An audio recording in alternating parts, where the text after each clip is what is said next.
Good morning langay. Ito na naman, iinom naman tayo ng Banabati, Sambong. Parang linaw luminaw pag natapat sa puti Oh. Yan ang kulay niyan.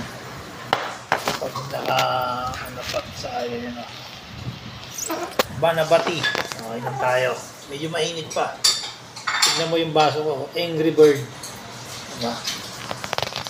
Banabati. Yung gustong uminom, ganito lang gawin nyo. Kaysa kung ano-ano mga gamot iniinom nyo dyan. Ito, subok na talaga to.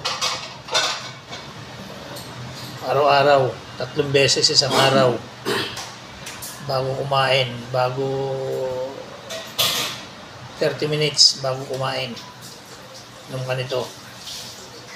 Kung gusto mo, ito gawin mong tubig. Pinakatubig mo, ayos lang din. Babaguhin yung lilinisin yung kidney mo, lilinisin pang pag-ihi mo. Gaganda pa yung mga alam mo, yung diabetic mo, arthritis, mawawala din. Gaganda pakiramdam mo rito. Kaya try nyo, maglaga ng Banabat Sambong.